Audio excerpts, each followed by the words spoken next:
Okay. Hi, we're live! Okay, now, how to share the live. Alright, here we go. Hit the share button. Hit the lives buttons on the Facebooks. Alright, as soon as there's somebody watching, maybe we'll see if the audio is working. Alright, so till then, I'm just going to get set up. 30 seconds in. Oh, hey babe. I don't know why it's not showing. Oh, there, it finally did. Rupa, can you hear the audio?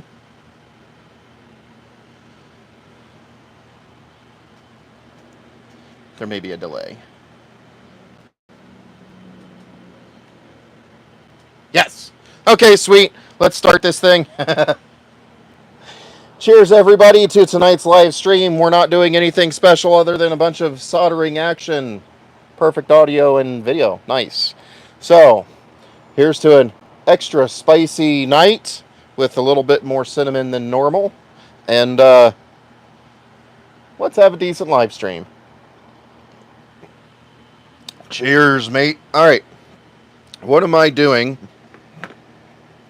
tonight? So, what I'm doing on this here live stream, and I'm saying this for the enjoyment of anybody that's actually watching afterwards, is I'm on Project Monster Burb here, and I'm going to solder in some new sockets. So specifically tonight, I have a whole bunch of light sockets that look like that.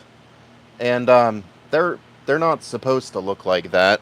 It's kind of burnt and chewed up and pretty much garbage. That's what they're supposed to look like. So we're replacing them. It's kind of commonplace in older vehicles that you get some moisture in those plastic lenses and they don't breathe so well, and you end up with corroded connections. So we are redoing it. Now, if you're wondering how am I redoing these connections, I am going to solder them and heat shrink them. The packages I am using, in case anybody is wondering, we're working on a GMT 800, and that's basically all your 2000 to 2006 Suburbans, 2000 to 2002 Chevy trucks. Yeah, but GM uses lots of parts common on everything, so we are using the GM parts to go in here, and it's basically the light sockets. Now, I am going with the whole solder thing, but they do include, in case you guys are wondering and you want to do this on yours, they do include these crimp connectors that are heat shrinkable. So you do the crimp connection and then you can just heat shrink it. And that's solid, but I'm a little anal and I want more than a crimp connection. So we're doing soldering and then heat shrinking. Yep. Nothing really all that special going on, but everybody is invited to join in all the chats and ask any questions you feel like asking and have a decent night.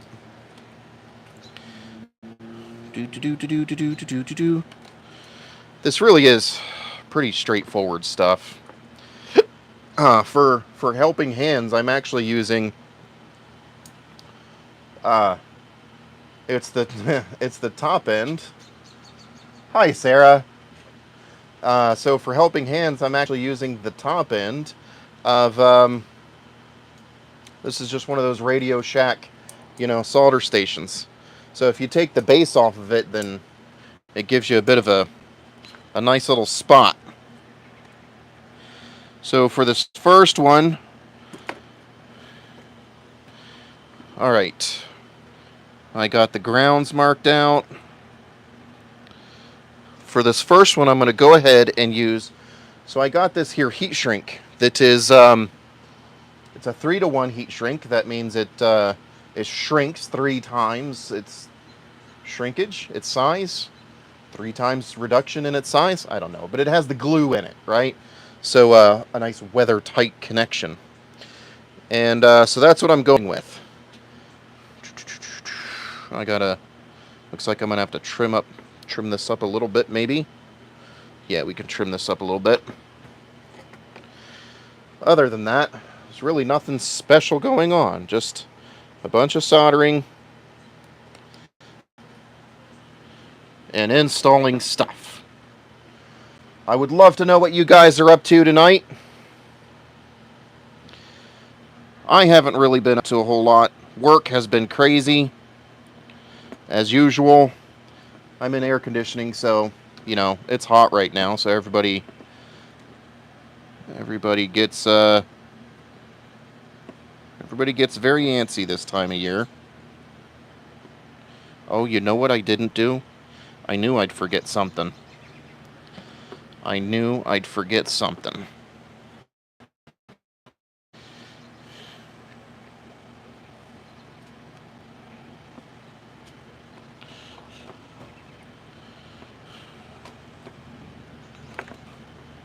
So I have a pretty straightforward technique for doing the soldering. Hi, Sham. How are you doing?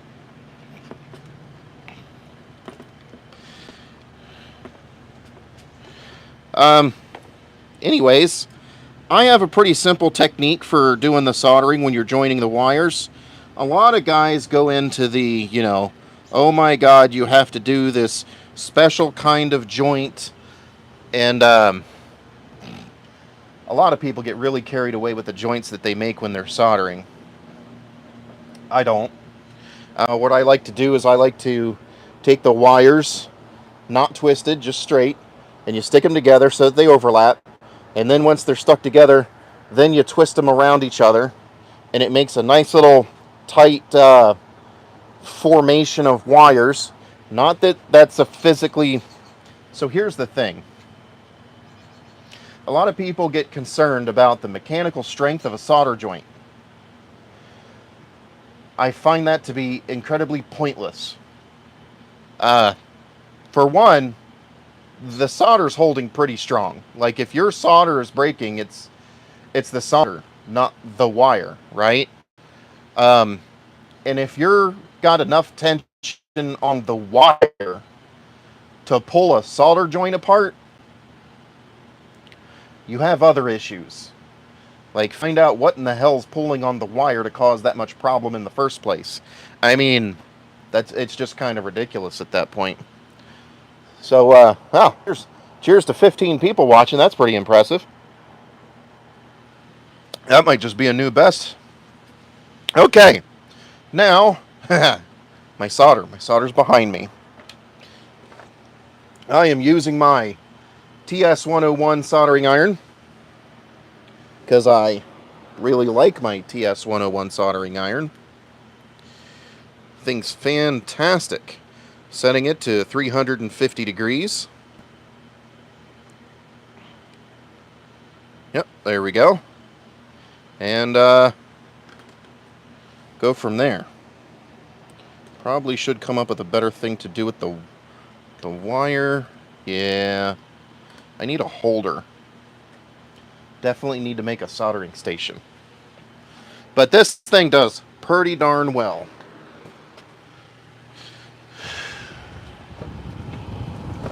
Get my solder here.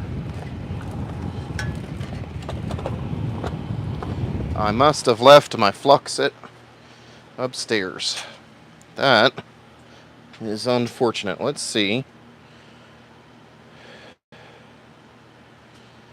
Lead-free solder wire. Yeah, it has flux. I guess we'll see if the flux in the wire is enough. Usually I would be dousing stuff in flux, but we'll see if this is enough. Alright, we got 350. We're going to go ahead and tin the tip a little bit.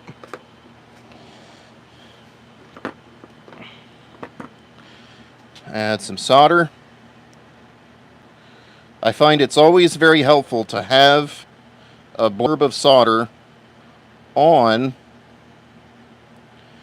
your tip when you go to contact the copper.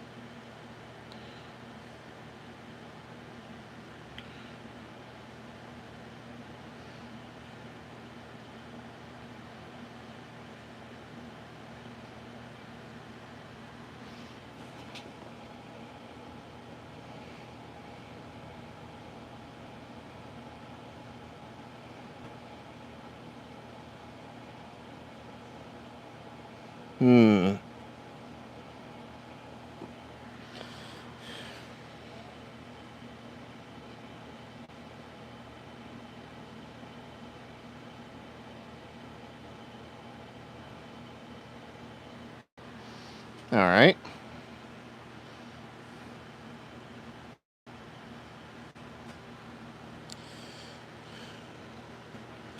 Unplug that. Ah, there we go. That'll work. And set the soldering iron right up here. And take a look at this solder joint. We got full coverage. Yep, we got penetration. Probably would be better if I had some extra flux on it. But that definitely did the job. Alright. In fact, I probably could use a higher melting point solder. Alright, now at this point, I'm not 100% sure that my... that's what she said. I'm not 100% sure that my heat shrink is going to shrink enough for this wire. So I'm going to go ahead and get the heat shrink shrunk down.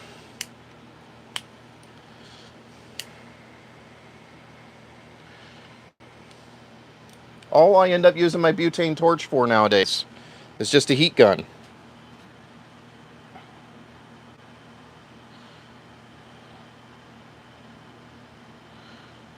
Works pretty well as a heat gun, that's for sure.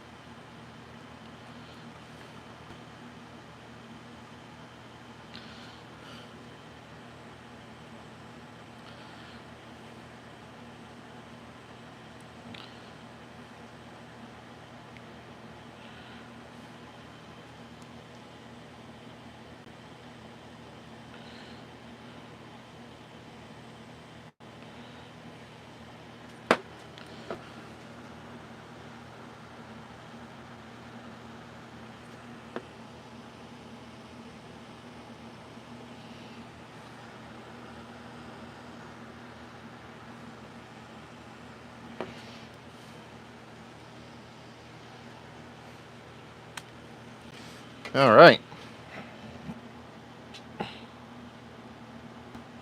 Well, I guess that's good enough. It's definitely there.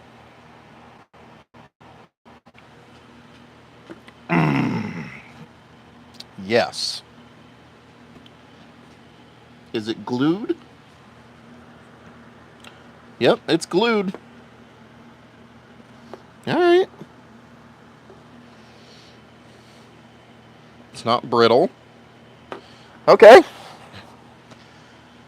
I'm good with that. All right. Next.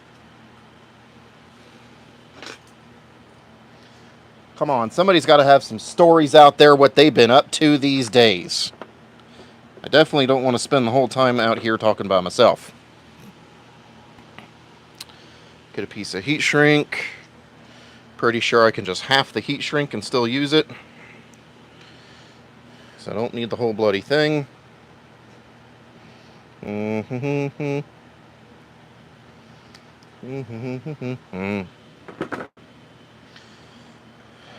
know what? If anybody out there is listening, I could use some advice. Yeah, I could definitely use some advice. What do you guys do when you're working with somebody that just has a really difficult time learning and paying attention to new things? Like when you're trying to teach them a better way to do things, and it just seems like every time you turn around, they're coming up with another really dumb idea. Because I'm going to be honest with you, a part of me just really wants to just put a boot in their ass and be like, God, you suck. When you just constantly have to go back and fix something on every effing job. It gets old fast. I guess this would be more interesting if you could actually see what I'm doing, wouldn't it? Well, that would be the idea of the better live stream setup is what that would be. But since the computer blew up, we have what we have. I am solidly moving towards. In fact, I should probably push that here shortly. I am solidly moving towards having a better live stream setup. Got the USB camera thing figured out, so that's solid. I'm saying too much. This is garbage. Oh my God. Woke up this morning. You guys see this here canopy up here? Totally woke up this morning. The thing had blown over. I guess it rained a good bit last night. And this is my fault. It really is. I blame myself at least. Oh, we're warmed up. Woke up this morning and the thing had blown over onto the truck. And the deal is there's supposed to be, like, this thing has drain holes in it. And I had plugged up 2 of the drain holes. Because I didn't like that it was dripping on some stuff in a certain way. Well, as it turns out, plugging up the drain holes wasn't really a good idea. Hey, that one went much faster. Much nicer. Much nicer joint. I like it. That is one of the things I love about this TS101 soldering iron. It heats up fast enough that turning it off, well, I mean, frankly, it can't overheat because it's temperature controlled. You set the temperature you want, but I hate when you set a soldering iron down and the tip burns. I hate it a lot. And this one, so what I end up doing is I end up unplugging it, like turning it off every time I'm not using it. Literally every time I'm not using it. Like I just unplugged it to power it off so that the tip doesn't sit there and stay hot. Tip cools off, plug it in to use it again, tip warms up. It's like, it warms up so fast that it's like, yeah, just turn the thing off when you're not using it. It's cool. It's like, fuck yeah, man.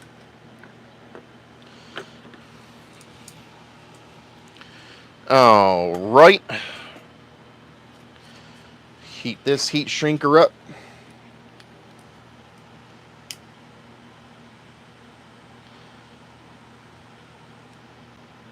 It kind of looks like I'm staring down the barrel of a gun, doesn't it? What I'm doing is confirming that it is indeed heating up.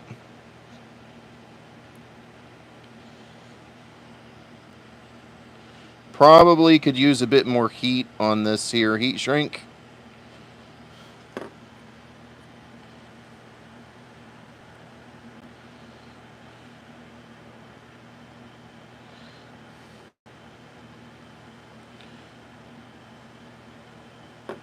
In fact, I might just do that. If I take the tip off, then it becomes just a the hell, man.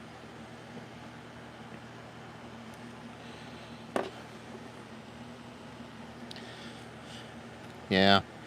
I wish it would shrink just a bit more. Like they only give you the one size. And I wish that size was just a bit smaller. But the glue is there. It does work. Well, nobody's answered my question. Yep. Nobody's answered the question I had.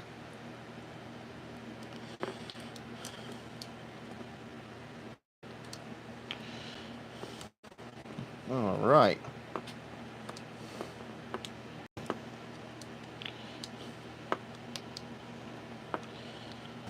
Now I'm putting the wire loom back on. Because that's how you do it professionally.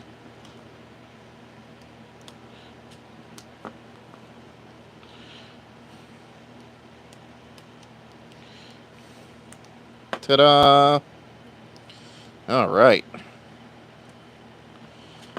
Sweet! Brand new socket. It's a brand new GM factory socket. Love it. Love it. Yes. Absolutely. Sweet. Now I just have a bunch more to do. Right. Ah. All right, start on the next one.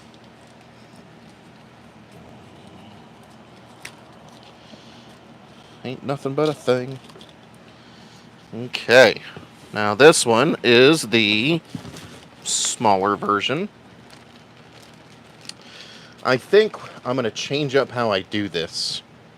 I think I'm going to use regular heat shrink because I have smaller regular heat shrink. And then I can double up the heat shrink unless, I don't know. Maybe, See, my fear is that the heat shrink I've got just isn't quite small enough.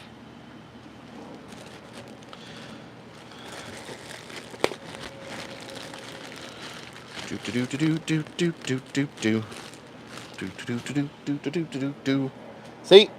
New socket. Yay! Right. This is really easy. Like, to know that you have the right wire length and all that kind of stuff. Super easy. You literally just put it right next to each other. Nope. Can't bring it up high enough. This would be so much better with a better camera angle, but it is what it is. And then we go snippity-doo-dah, snippity-day.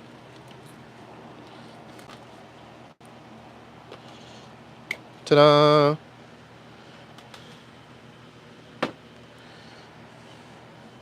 Two pigtails. Same length.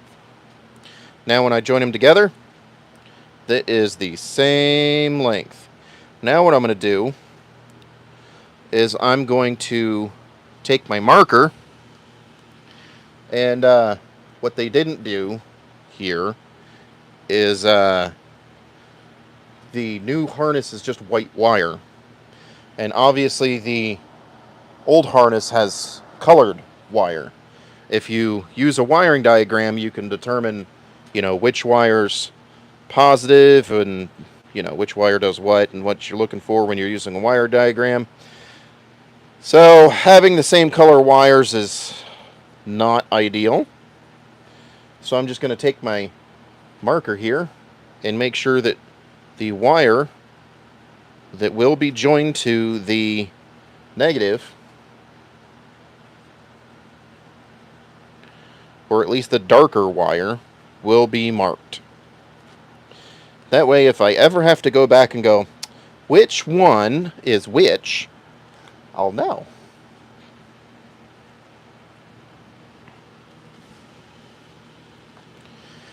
These ones weren't quite as bad. Like, it's not burnt. You might be able to see up in there. It's not burnt, but there's a little bit of corrosion, which probably would be fine, but if you're going to do something, might as well do it right. So since we're putting all new, this all started because we're doing we did a facelift on Project Monster Burb, and well, when I went to replace the lenses, I knew the old lenses were bad. I did. Oh, bother. Dropsies. It's good nobody was watching. Haha!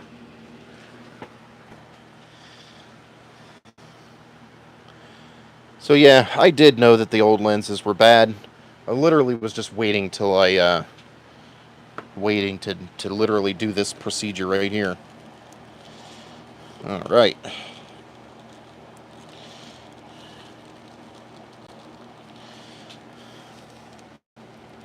I tell you, whatever wire they use factory, it's much better wire.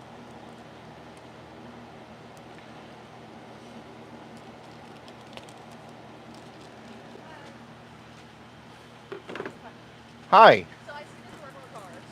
Uh-huh. And I had my kid down there. I'm having he had it plugged to the computer. Uh-huh. It told me that my gear shifter, the electrical part, isn't registering with transmission. Okay. So, like, what's your advice? Well, so if you're, did it say it's out of sync or? Yeah, so pretty much we had checked it. I thought it was a transmission, but he said that nothing had blown in it. The car's still able to drive. It's just I would pop it in reverse, and it wouldn't go into reverse. I put it in drive, it wouldn't go into drive. But if I sat it there for like 5 minutes in drive, it would end up shifting in the drive. But then the RPM would rev and it would stay at like 2 or 3,000. Huh. Yeah, it's just like that. So I thought it was a transmission. It could have possibly blown or something, but if it did, then the car would shut off, correct? It wouldn't stay on. Not necessarily. So the throttling up is interesting. I don't know anything that would actually make the engine throttle up. So a little backstory. Not too long ago, my mom was driving and got into an accident on the right side. So they had to redo the entire right side, including the light and electrical. So I don't know if like that has anything to do with it. Yeah, Right side, like driver or passenger? Passenger. On the reader, it said that it was an electrical issue. It didn't say anything else besides that. He said that the shifter reader, or there was a specific word to use, I don't remember exactly, but he said it wasn't registering. That's why it wasn't shifted in the gear. Right. So I don't know. So there is a thing. What year is it?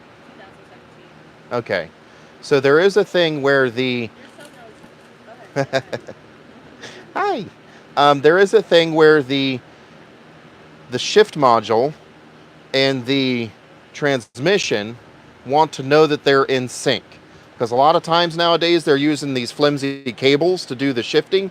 So they want to know if that cable ever goes out of place or messes up, then the car would know that it's messed up because, you know, your Prindle will say one thing, which Prindle is park reverse neutral, you know. So the Prindle will say one thing and the transmission will say a different thing, and it'll be like, yo, that's not right. Now, normally, all right, so here's the thing. I don't normally like to say throw parts at something, but most with the way they build cars these days, a lot of times that it can be something that's in one of those little sensor packs that's just not working right, and then the only thing you can do is just to replace that part. So the solution to that, if you're able to have a computer that can read live data from the car, then what you want to do is you want to go to the body control module and you want to look at the Prindle, and it will tell you on the computer what gear you're in on the Prindle, right? So you can confirm whether or not that thing's actually registering to the computer, you know, whether it's the Prindle or whether it's the transmission. If the Prindle registers to the computer all right, you know, shifted, it instantly goes into the gear that you selected, then you go to the transmission control module or the engine control module, whichever one is involved with that, and because it can be either or. Right. You want to go into that, and then you want to do the same procedure, shift it, and see if it recognizes the shift. So it'll be one of those two things. Now, do you know of any places, because I have to have it towed wherever, obviously I can't drive it somewhere, so do you know of anywhere around here that I could have that done?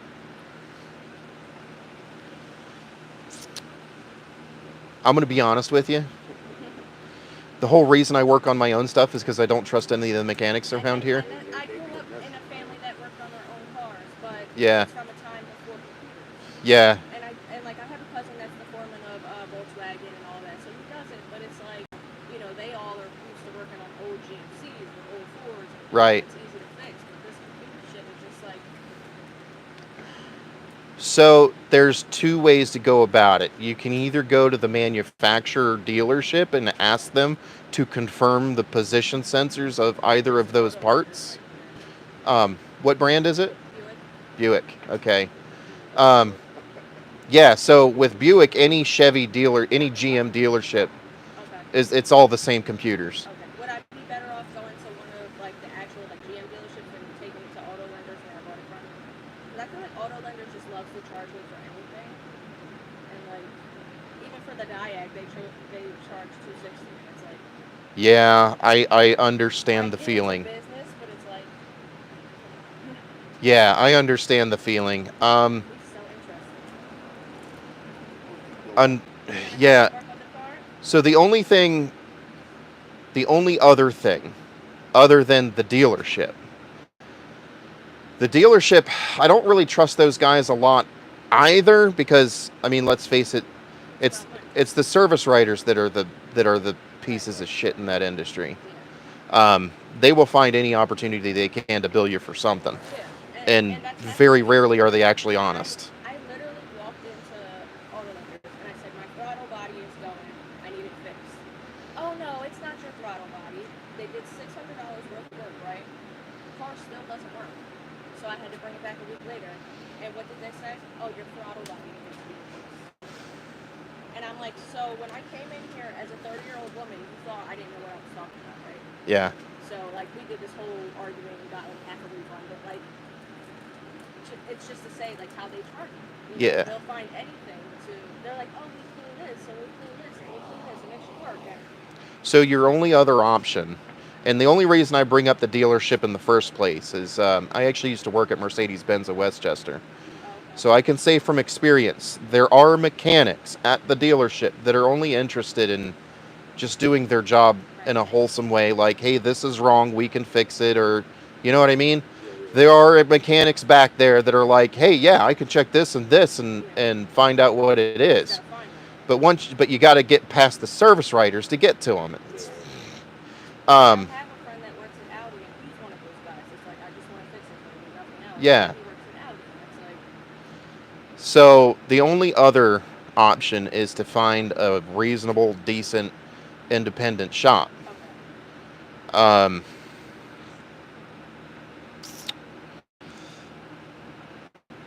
I do not know of any off the top of my head. I know that there used to be one down, let's see, I think it was down in Berlin. That was, but he specialized in Mercedes and European cars, so I don't know if he'd be an option or not. But it's almost like you kind of got to go shopping around to find that reasonable, decent guy. See you out here working, so I thought I'd get your opinion. No, absolutely. Feel free to stop on by anytime you want. Thank you. Thank you. Yeah, I And I appreciate hope you you. get and good luck with that. Thank you. We'll figure it out. Yes, child. Thank you. Yep. Have a good one.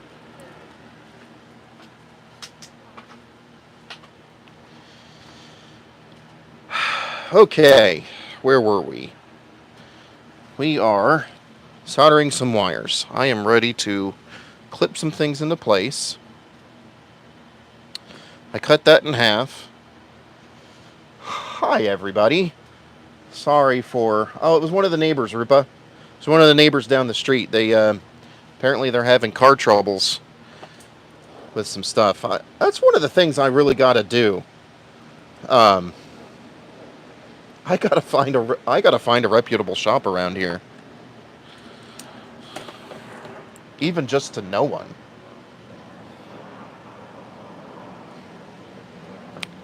Yeah, that was just somebody walking down the street. And they figured they would ask.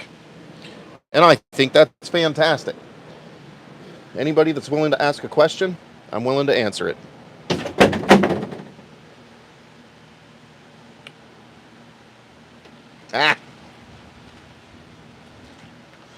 It's get windy.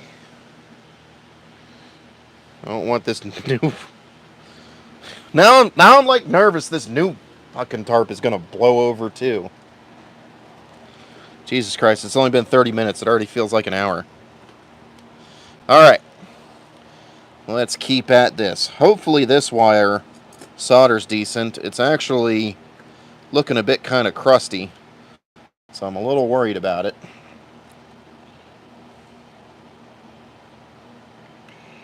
Alright, jam the wires together. Give a little twisty doodah to kind of weave them together. The biggest thing when you're soldering wires together, doing butt joint solders, is to not to have fucking stranglies hanging out. They're the worst. As long as you don't have stranglers hanging out, well, actually, I guess technically the biggest thing is to have good penetration with your solder.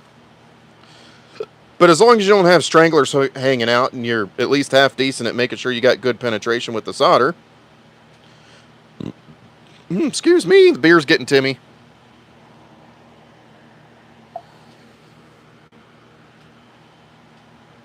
About out of beer. Look at that. 250, 270, 280. This thing heats up fast. I love this soldering iron. Love it. I wonder if it's supposed to rain tonight. Hey, Rupa, would you mind checking if it's going to rain tonight? Do you need another? I think I should probably not eat another.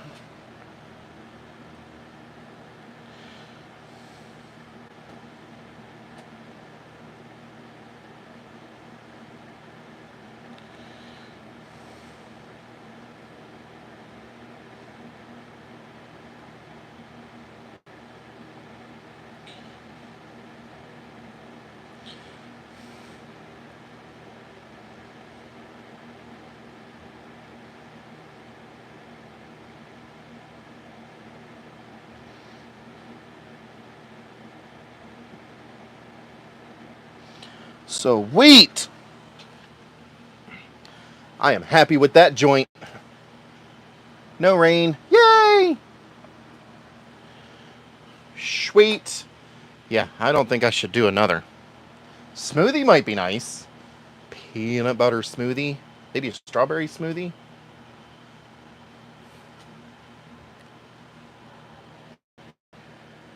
Look! My drink has legs. Yes!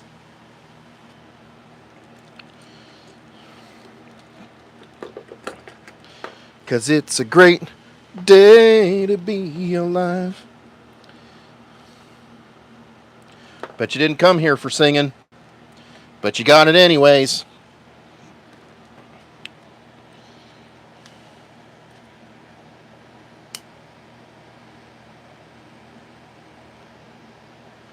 Ta-da! Which one? Strawberry or peanut butter? Tough choices. You know what? It's been a hot day. I'm gonna go with strawberry. Rupa, may I have a strawberry smoothie, please? Thank you. Oh, yeah. Get some heat shrinkage going on here.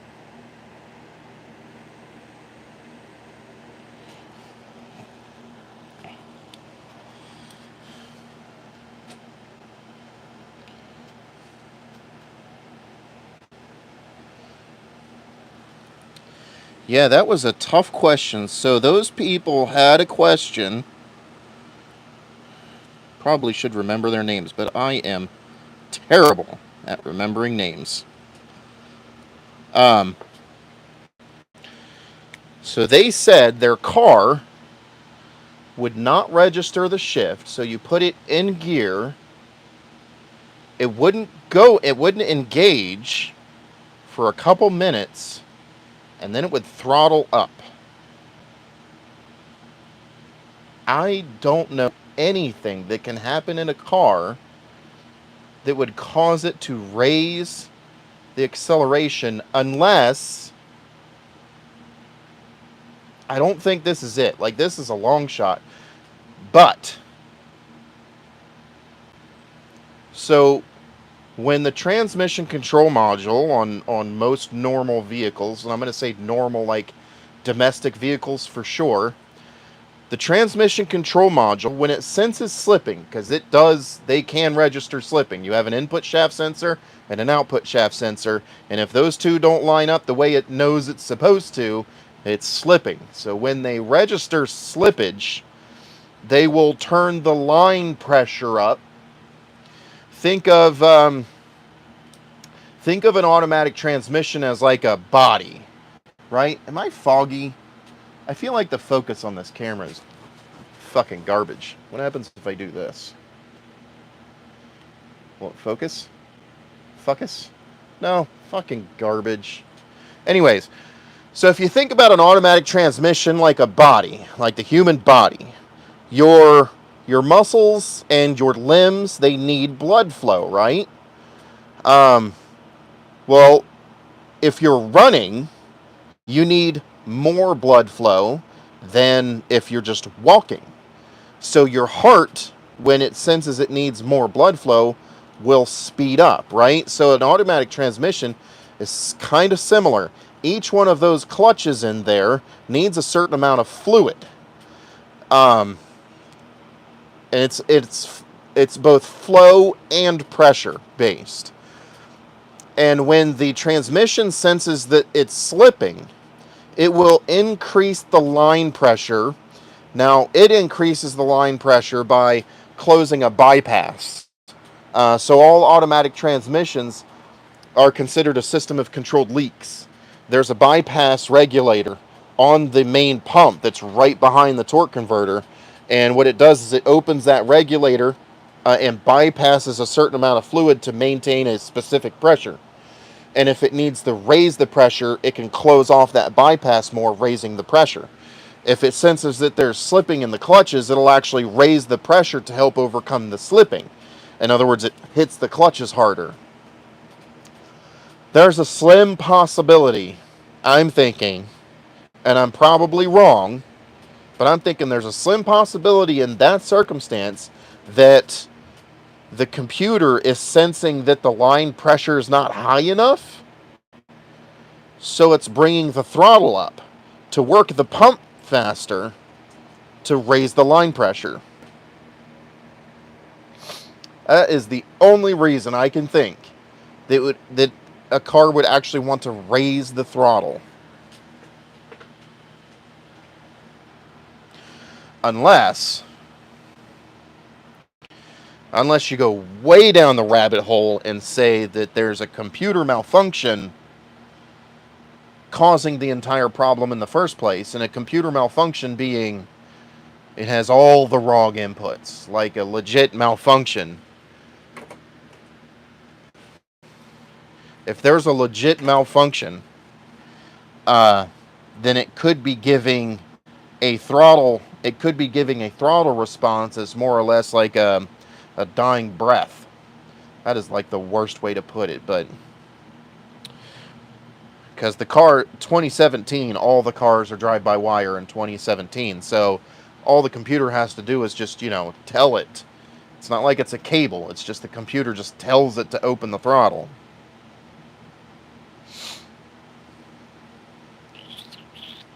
If there were a discrepancy between the throttle pedal and the throttle body, then it goes into safe mode, and it starts cutting down. Hey, buddy. Thank you.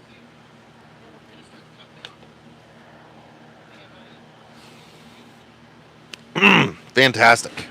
Super yummies. Yeah, so most of all the failures that can happen in a car result in a safe mode. So I'm genuinely not sure what's actually happening. It almost has to be some kind of fluke happening in the system. Some kind of weird fluke happening in the system to cause it to throttle up. That is definitely the odd one. Get a little bit more Put that right there. Put this over here.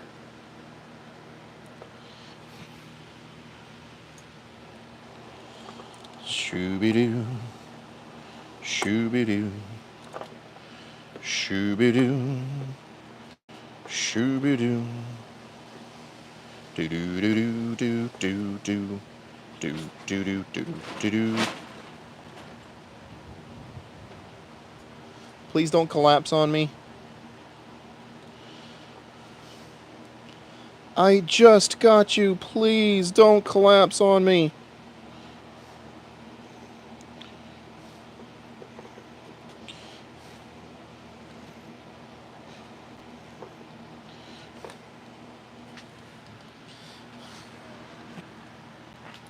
All right. Next solder joint, we have our heat shrink. We have the wire tied together. This is going smashingly. Nobody's got any input on what that problem could be with the car. Man, what do I got to do to get a response from you guys?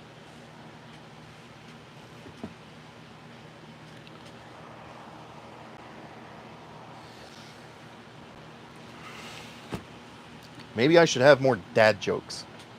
That seems to be some kind of universally thing. How about this? How about this? Tell me if you like pineapple on pizza. Put a yes in the comments. How about that? Nobody? No. You know what I should have said? If you hate pineapple on pizza, put a yes in the comments. That probably would get a bigger response. Because it definitely seems like there's more people that hate it than like it. And we're at 350 already. God, I love that. Oh, we're getting windy.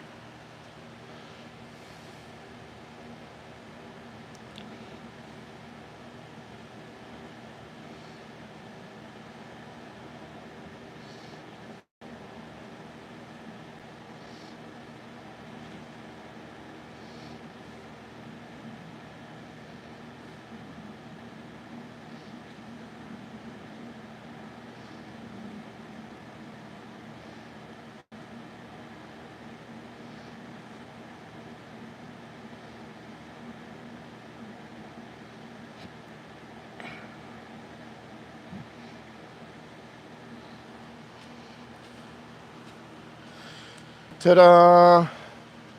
Next joint done. I love this TS101. This is easily my favorite soldering iron.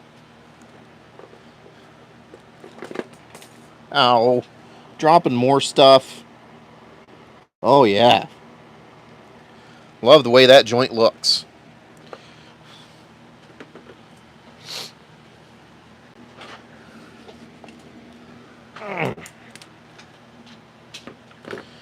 All right. I need a bigger bumper. I do not need a bigger bumper. Heat shrink. Boom. No. Glowy glows. You know what? Let's try it this way. If I just take the tip off, then it's nothing but a flame.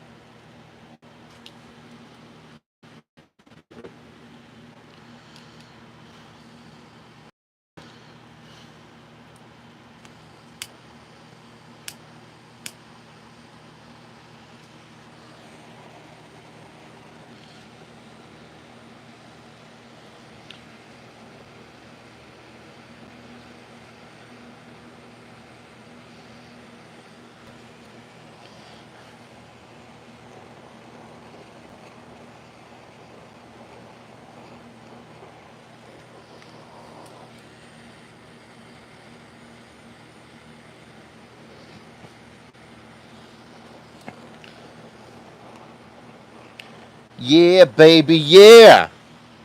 Can you even see that? Yeah, you can. Look at that. Love it. Does it get bigger? Nope.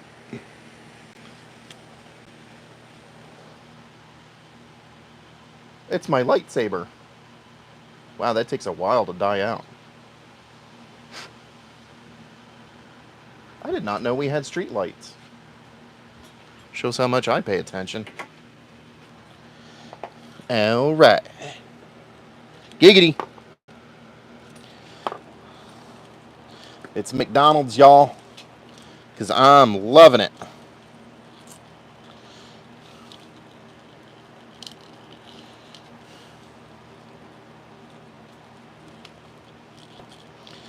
Putting it back in the wire loom.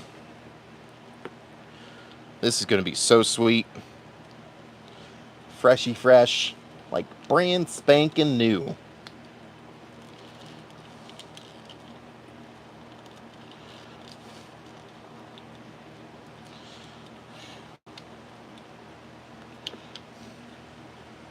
I got to figure out what to do with my mirrors.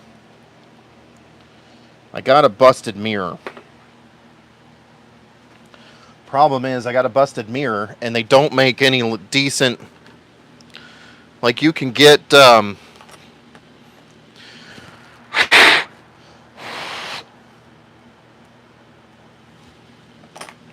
You can get decent aftermarket tow mirrors, but they don't have any aftermarket tow mirrors that are heated. No, I'm sorry. Tinting. Auto tinting. You can get them heated, but you cannot get them auto tinting. And I think that's sad. I really like my auto tinting mirrors. All right, last one for this side. And this one has 3 wires. Pretty darn sure this one is the, again, GM parts. Because that's how we roll. Wait, did they just... Oh, yeah, no. You know how you know it's GM parts? Because it's made in Mexico. That's where GM makes all their stuff. Oh, dang. Bet you didn't know that, did you? Yo, this is a legitimate bag.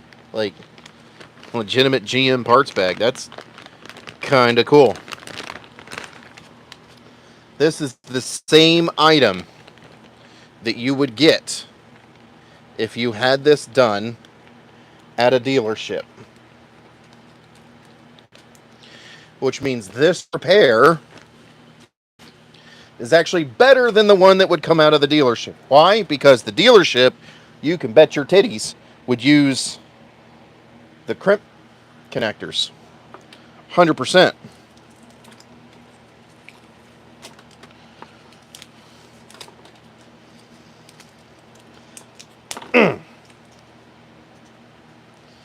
Can't even get a reaction out of people for that, man, I tell you. Everything's just gotten so boring these days. Do do do. Do do do do do do do. Do do do do do do do. Wonder if I should stagger this joint. You know what? I'm gonna stagger the joint. And what that means is I'm gonna cut at different locations so that the bulge of the splice doesn't line up. That way, just like that,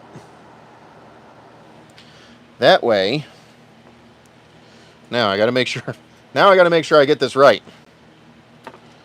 Alright, we got the black one. Black one gets cut back here.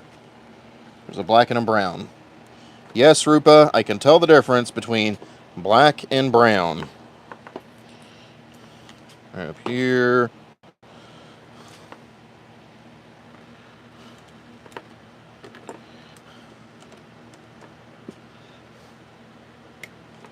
Alright.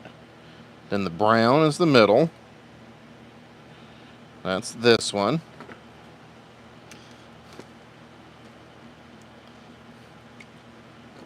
And then the blue is the short. That's this one. See? See, look. One's black and one's brown. And yes, I can tell the difference. I'm saying that because my wife and I had an argument the other day over the color of her couch. And I swear to God, I see black. She sees brown. You use a phone camera. You use a camera and it looks brown. And I'm like, it ended up in an argument. For anybody interested, it turns out women, some women at least, and apparently Rupa's one of them, can see different or more colors than men can. And frankly, I think that's interesting. What the hell is this? I didn't cut them the right length?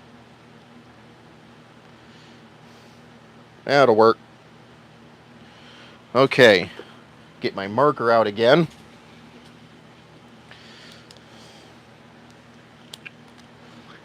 And color the negative.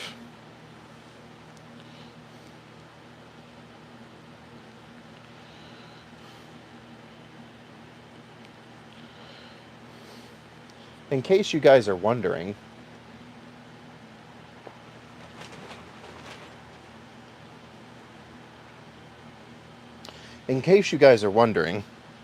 in the automotive world, ground is almost always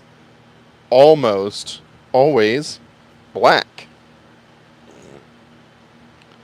Unless you're British.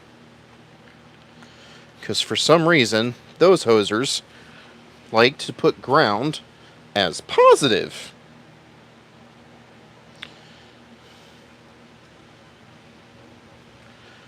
Oh no! Uh-oh. I did not cut it the right direction.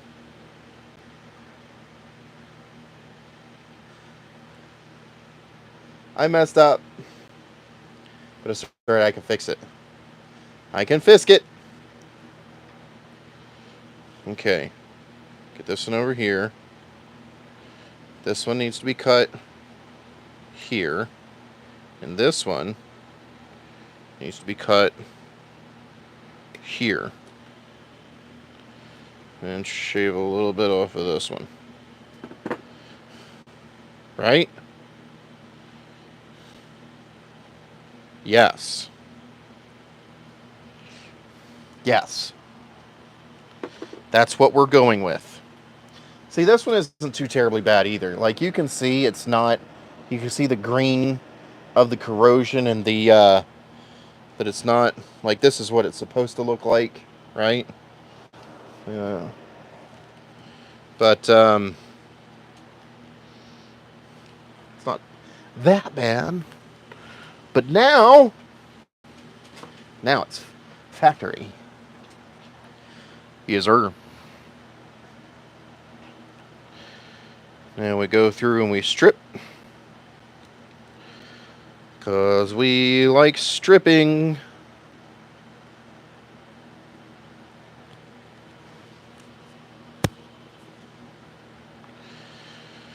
Not today, Bugs. Not today.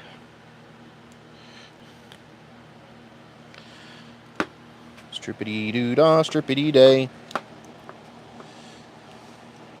And again, with the factory wiring being so much nicer, it's like way better. If anybody out there is ever wondering why your factory equipment is better than the stuff you can buy off the shelf, it is because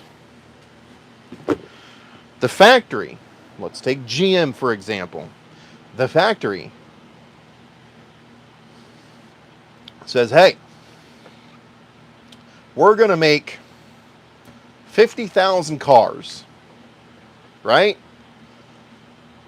So they go, each one of these cars is going to need X allotment of wire. So they go to the wire manufacturer and they go, hey, we're going to need X amount of wire to the power of 50,000. And we want a deal. So the manufacturer goes, okay, with that much guaranteed production, we'll cut you a significant deal. Oftentimes, manufacturers like that can get the same parts for 50 to 75% off. Like pennies on the dollar to what we pay for. Just because of the volume that they buy. It's crazy that way. But because of that, if they play their cards right, you end up with a better product. Which is another good reason to get your equipment serviced by a dealership. And yes, I know. Stealerships will always be stealerships. Untrustworthy. And as you heard me say before, I personally feel like the biggest problem with dealerships and the automotive industry as a whole are the service writers. Dishonest service writers. And when I say dishonest, it's not just the customer they're screwing over. If you hear any words, hear this. The service writer dictates which of his technicians get the good work. Hi, Kim. Nice to see ya. How are you doing, Kim? Man, it's been a while. I miss you guys. But yeah, so if you guys listen to any words, I'm going to tell you, the service writers, I'm doing all right, Kim. How are you doing? But yeah, the service writers, they cherry pick who they want to get the jobs that pay well. So it's not just the customers they're screwing over. They screw over the technicians too. That is one of the biggest reasons that I got sick and tired of doing work in a dealership, because the service writers, if you don't have a service writer that likes you, then you're not going to get all the good work. And it's unfortunate, but it's true. Look at that. Already up to 250, 60. These things are awesome. TS 101. So, Kim, how is it going in your neck of the woods over across the pond? I guess right about now is your morning. Right? Or is it night? Should you be... Yeah, it's your morning, isn't it?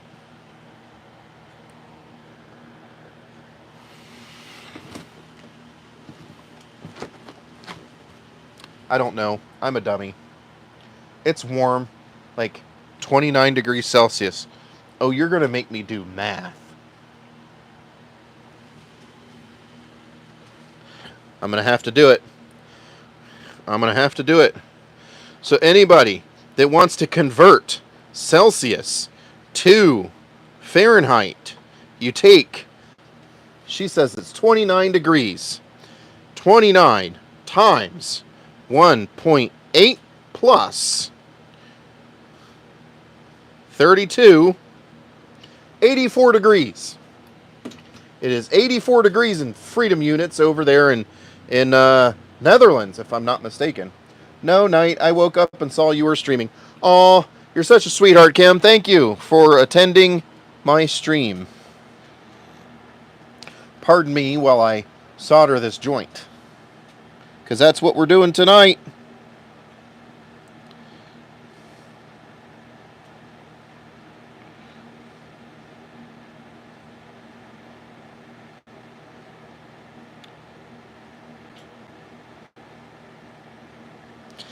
Yes!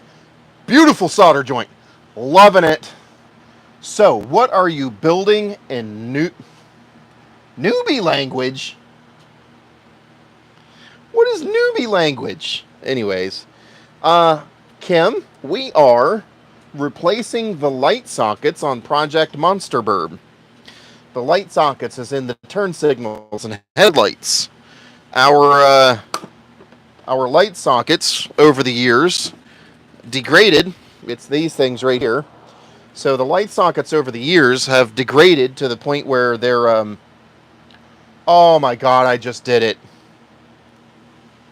Ah.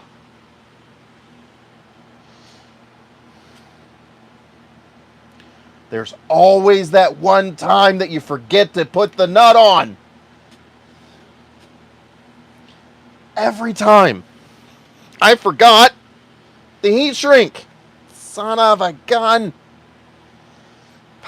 I'm going to be one with the tape job on this one. It wasn't me. Skills. Newbie language. Well, I know you're building skills. Oh! Now I understood what you said. I may have skills. My skills are not in understanding or reading correctly. Hey, baby. I can't hear you. Any chance you can see Megan now? Yeah. She looks a little swollen in the eyes. Uh-oh. The rent hasn't been there, so I don't know what's going on. Oh no. Hey, Kira. Kira. Yeah. Hey, baby. I'm on live. Do you want to see? Yeah. See? I'm on live. You're on live stream. I can't see. See? No.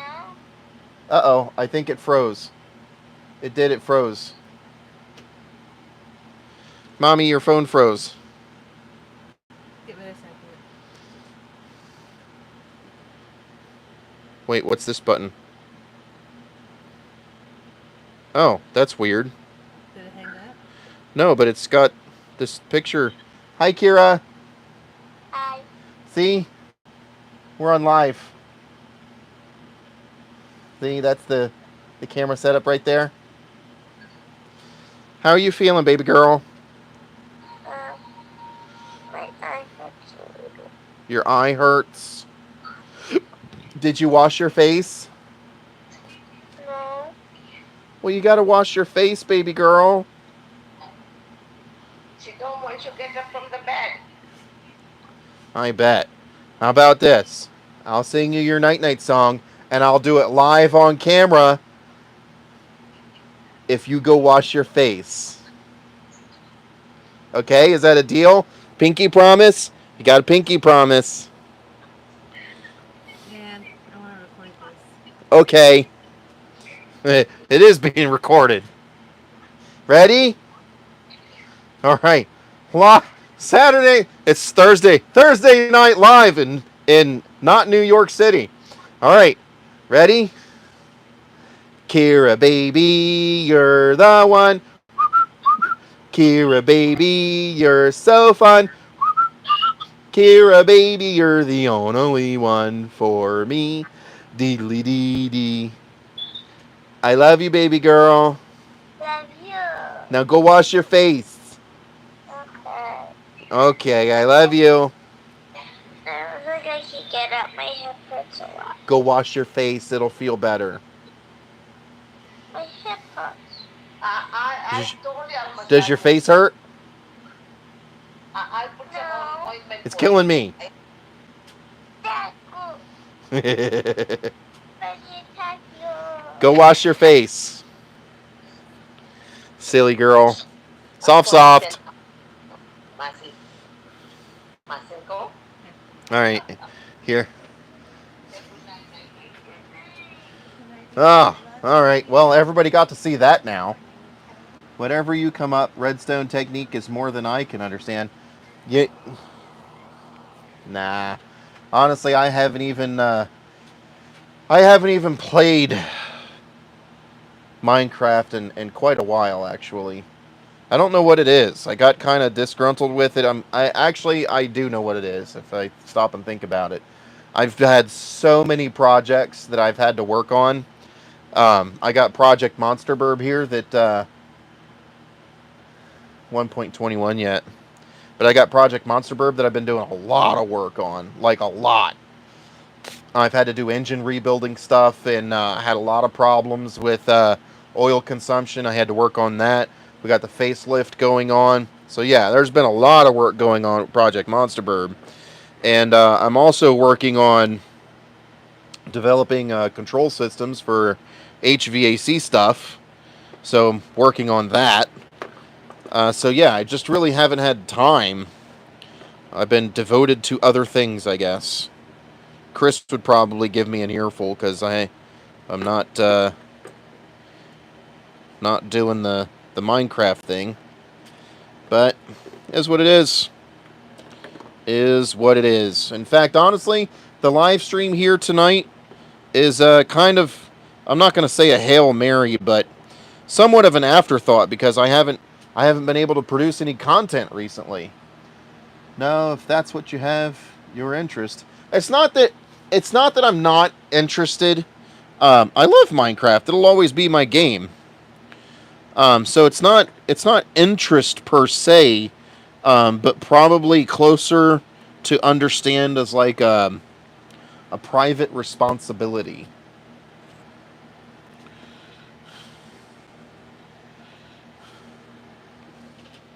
All right, do I got the heat shrink on this time? Yes. Don't be a dumbass. But yeah.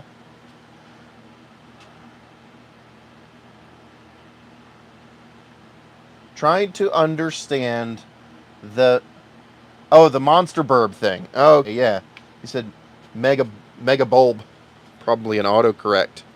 So if I may dumb it down, there is a lot of content on Project Monster Burb that's very specific to the things that I'm actually working on. Um, so yeah, I can see why that would, it's not for everybody. It's not, and that's okay. It doesn't have to be for everybody. But in general, we're taking a 2005 because that's my favorite model year Suburban. 2005 Suburban, and we're turning it into an overlanding vehicle. I want to be able to hop in this thing at any time and drive out to the Grand Canyon and go camping. That's the idea. I want to drive, on my bucket list is to drive Project Monster Burb on the Rubicon Trail, which in America is like a pretty well-known and decent off-road trail.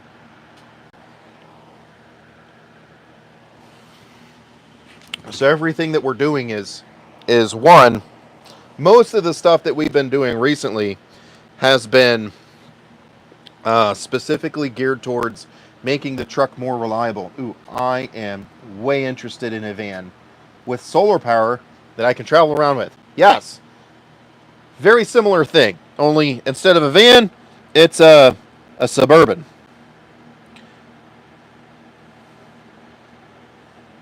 Hold on while I get this solder joint done.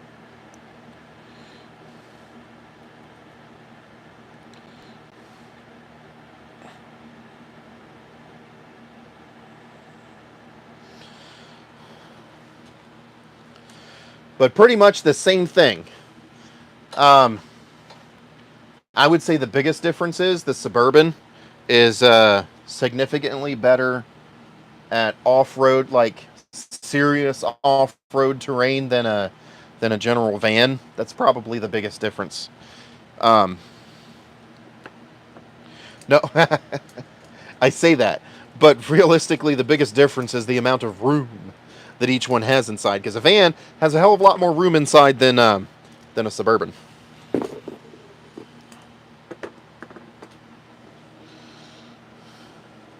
Yes, sirree, Bob.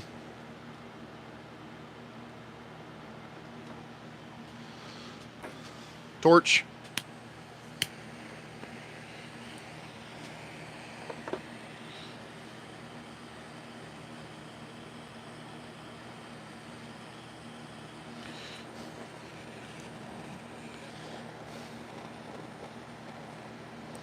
Oh, yeah.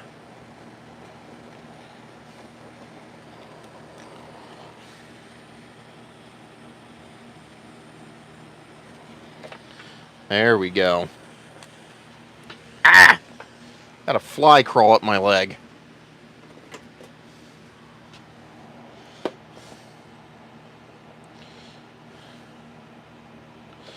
What I'll do is for the joint that I didn't get, it's the off-grid survival part that interests me.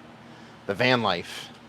I'm not going to say that I'm going to go like all in on the off-grid survival, but like that is certainly part of it, right? Solar panels. Oh my god.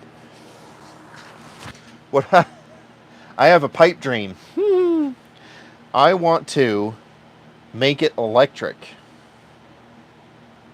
Like as instead of an internal combustion engine, have a motor, an electric motor that drives it. Same suspension, same transfer case, which is the four-wheel drive part, but literally take the engine and transmission out and put a motor in. That's what I want to do. And then build a high density range extender, which is basically an engine that generates electricity as a range extender. That's kind of what I want to do. I think that would be awesome. But that's kind of a pipe dream because that's expensive. So more than kind of a pipe dream, that is legitimately a pipe dream.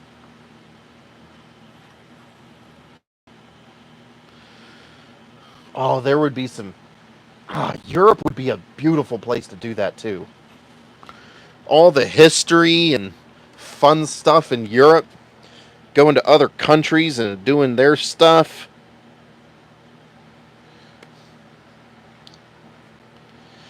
I mean, don't get me wrong, America has a lot of stuff to go see.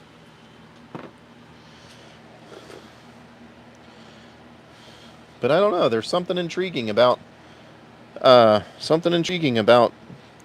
that many different countries that you can get to just with a vehicle.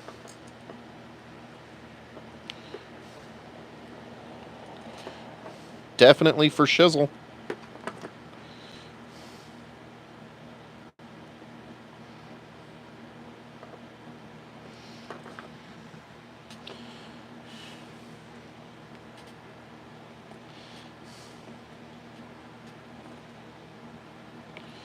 You know what, Zeri? Kim? Kim, sorry. You know what? You could even still do your Minecraft stuff whilst you're on the road. Yeah. Just like figure out the satellite internet business. I don't know what that consists of in Europe. I don't know if you guys still have I don't know if you guys have access to the PC laptop. I don't know if you guys have access to like the satellite internet stuff. I don't see why you wouldn't, but I don't know things. I'm not that worldly. Yeah, you could totally do your Minecraft stuff. Be like, "Hey guys, I'm over here in Barcelona and we're going to build a fancy tree." Starlink. Yeah, Starlink.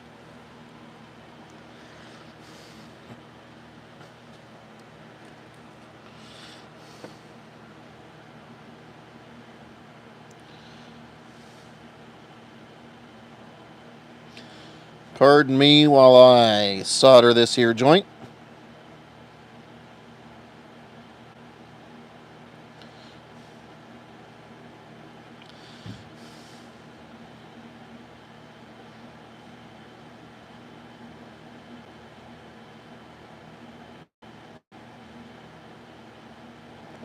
Oh!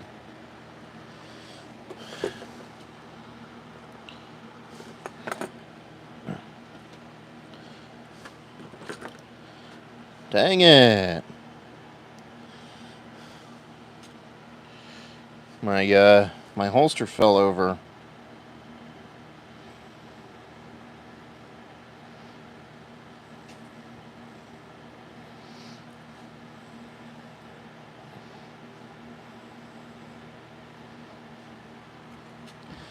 There we go. Fancy tree. Well, I make trees, but yes, you do make fancy trees. You make trees like mushrooms and stuff. You make custom trees. Those are fancy. All right? I don't do custom trees. The hell? Got some like otherworldly noises going on over here. I don't do custom trees, and so custom trees are fancy. I plant it and I make it grow and it goes poof and I go, I'm good with that.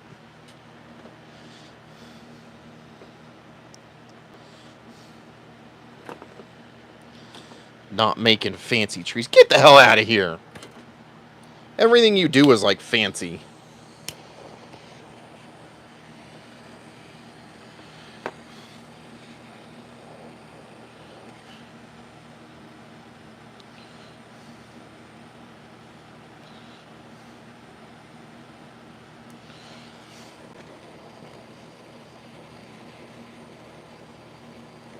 In fact, Kim, if I had to challenge you to a build, I would challenge you to like a medieval build or like a modern build or something that's like super simple, because you can't do super simple. I don't think you're capable of it, and I don't mean that to be aggressive. Sorry about that, but I think that'd be like the only chance I'd have of winning, is to do something that's like super simple. All right. Now I have an open wire. I need to tape that wire. Yep. So I got to find my tape.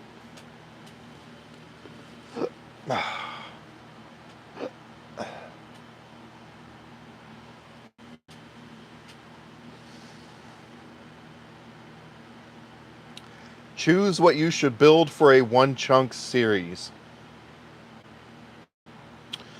Well, let's see. A chunk is 16 by 16.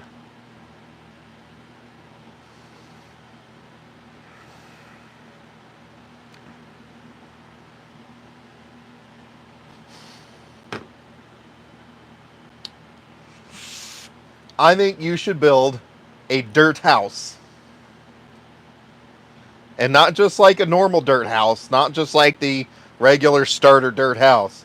I think you should build, I challenge you to build a dirt house that's actually interesting. Try that on for size. That's a challenge. I bet you could pull it off.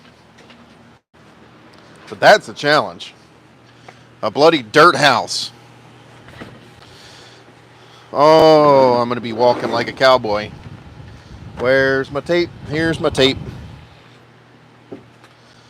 All right. I did a wizard tower. That was probably good. I did a wizard tower back in the day that was pretty good. You got to make it like screwy.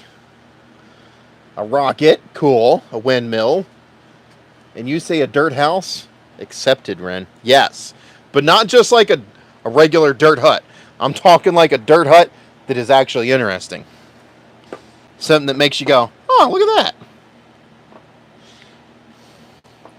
I think of all the people I know, you could pull that off. But it's still a challenge.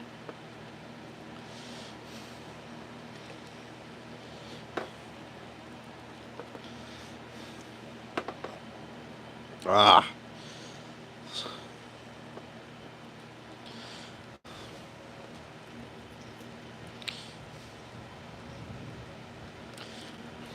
There we go. All right, now just for the sake of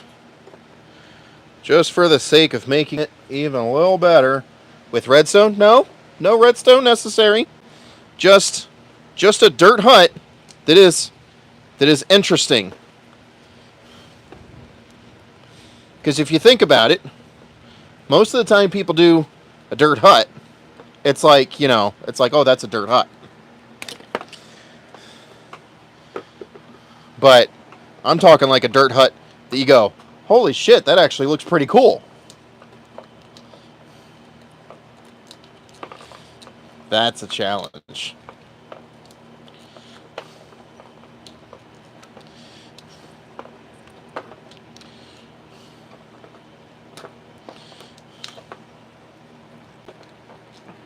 To be fair, I have me digging 2 blocks down for the night.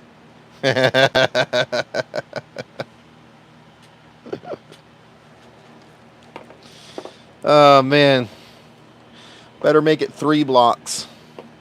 For me anyways. If I only dug 2 blocks, I'd still get attacked. Knowing my luck. I'm just stuffing the wire loom right now. Ta-da! Alright. Now we're going to tape up the wire loom.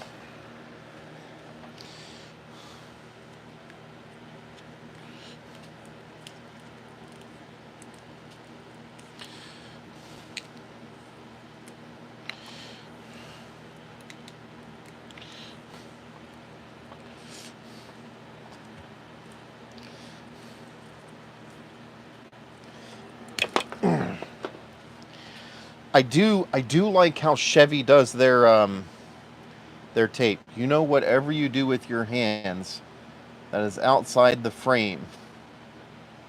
Yes, I am aware of that. It certainly would be better to have the stuff in shot 100%. But since my computer's busted, that's another reason I haven't been playing Minecraft. My computer blew up. But ever since the computer busted, all my multi-camera angles and stuff went to shit. So I'm stuck with the one angle. So it's either, you look at this, or you look at,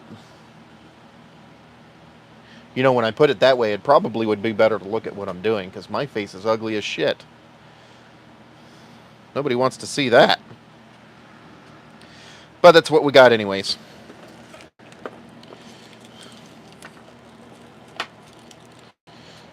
Ugly as sin. So yes, I am aware. Unfortunately, I'm not doing this by choice. If I had a choice, I would be getting all the fun multi-camera angle shenanigans going on.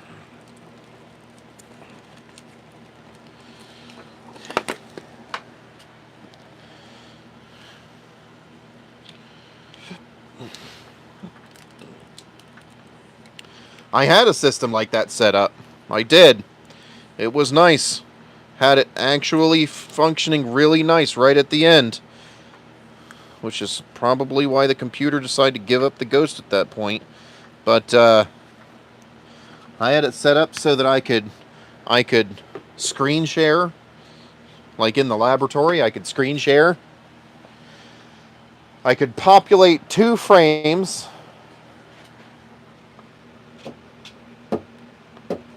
More bugs. I could populate 2 frames at once. I could screen share, right? And then have my face like off in the corner.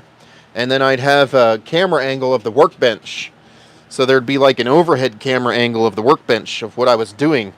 And then my face could be up in the corner. I will be getting back to that. Just not right away, unfortunately.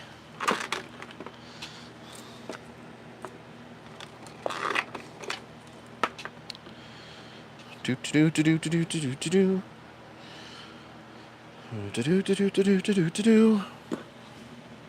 I do with my tape? I lost my tape. Alright, seriously, what'd I do with my tape?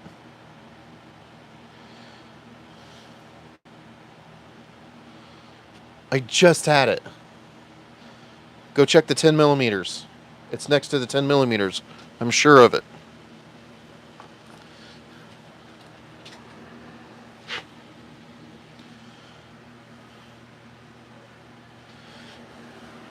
Okay. I'm not drunk. I only had one drink. I know I am very distracting. To be honest, there is a lot of space above your head, but yeah, maybe angle down the camera would be a bit funny. I'm going to reveal. Ow! For God's sakes, I'm going to reveal something, an insecurity of mine. I am a fat ass, and I am insecure about my fat assness. So I don't like to have the camera pointed down too far. I literally don't know what I did with the tape. So yeah, I don't like to have the camera pointed down too far because then it's just a big old gut in the frame. Oh no, did I? No, thankfully. I mean, okay. I lost my tape. I have legitimately lost my tape.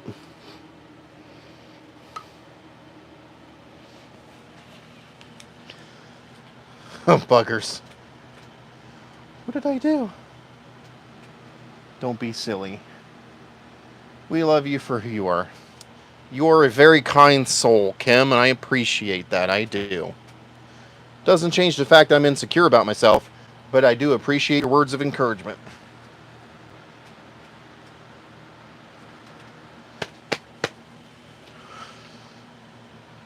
Well, I don't have another roll of tape handy. And this live stream has been going on for quite a while. So I think maybe the universe is telling me I need to start putting stuff away.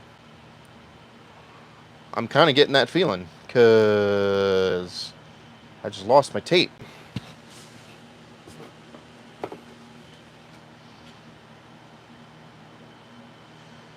I swear to God, this thing's going to pop right out at me. I'm going to turn the camera off, and it's going to be like right there. Maybe it rolled away. All right, well, anyways, got one side of the Suburban, all new,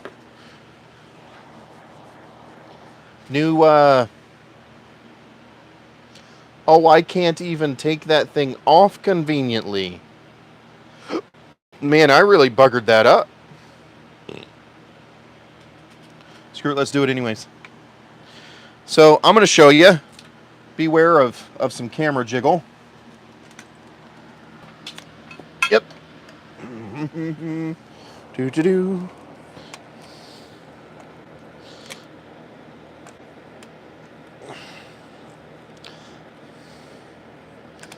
Ta-da. All right. Yeah, so that's my tripod. Craptastic setup, I tell you. So this is what I have been working on. So new light sockets in the for the wiring harness. So this is the driver's side, where the lights go for the driver's side. So these are all the turn signal and marker light sockets for the signal lights. So that's what I've been doing the whole time. All right, so at this point, I'm actually going to turn the stream off. I'm going to say thank you, everybody, for watching. I really appreciate it. And Kim, thank you so much for stopping by and saying hi and providing some entertainment for more than a few minutes. Love you guys, every single one of you, and I'll see you on the next one. All right, I'll try to make sure that there's not so much time in between live streams and all. So thank you much, everybody. See you on the next one. Till then, take care. All right.